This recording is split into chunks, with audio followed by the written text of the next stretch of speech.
Hi friends, సులువైన పద్ధతిలో నెయ్యి ఎలా ప్రిపేర్ చేయాలో చూపించబోతున్నాను. ఇది 15 రోజుల మీగడండి. ఫ్రిడ్జ్లో స్టోర్ చేశాను. అప్పటికప్పుడే బయటికి తీసి మిక్సీ జార్లో కొంచెం వాటర్ వేసి కూల్గా ఉన్నట్లే నేను గ్రైండ్ చేసుకుంటున్నాను. ఇక్కడ నీట్గా చెప్తున్నాను, డీటెయిల్గా ఇలా గ్రైండ్ చేసుకున్న తర్వాత ఒక స్పూన్ తీసుకొని దీనిలో ఎయిర్ గ్యాప్ అనేది ఉంటుంది. కిందికి పైకి బాగా 2-3 సార్లు అనేది ఇలా కలుపుకోండి. నేను చూపిస్తున్న విధంగా మీకు స్పూన్ లేకపోతే చేత్తో అయినా కలుపుకోవచ్చు. మరలా కొద్దిగా వాటర్ అనేది యాడ్ చేయండి. 10 మినిట్స్ అనేది గ్యాప్ ఇవ్వండి. కూల్ అనేది వెళ్ళిపోతుంది కొద్ది వరకు. మరలా ఒకసారి గ్రైండ్ చేసుకోండి. సింపుల్గా వెన్న అనేది వచ్చేస్తుంది. ఇలా వచ్చిన వెన్నను కొద్దిగా తీసుకొని 2 టైమ్స్ అనేది వాష్ చేసుకుంటున్నాను నేను.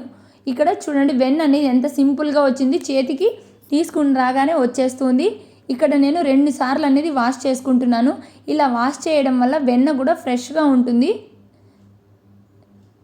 మరలా ఒక గిన్నెలోకి యాడ్ చేసుకోండి ఈ వెన్నను.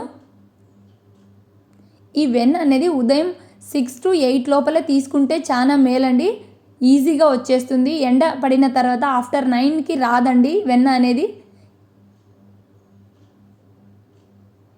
జోరుగా వస్తుంది.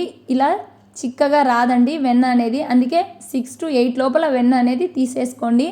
అది తలస్నానం చేసుకొని తీసుకుంటే ప్రసాదాలకి దేనికైనా యూస్ చేసుకోవచ్చు నెయ్యి అనేది. నాది 15 డేస్ మీగడండి. చూడండి ఎంత నెయ్యి అనేది వస్తుంది. చూడండి, ఒకసారి కాంచిన తర్వాత మీకు కూడా చూపిస్తాను.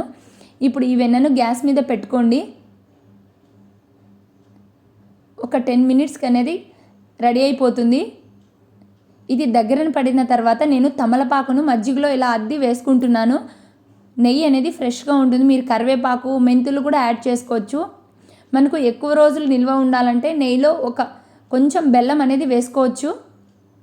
ఈ వీడియో నచ్చినట్లయితే లైక్ చేయండి, షేర్ చేయండి, సబ్స్క్రైబ్ చేయండి.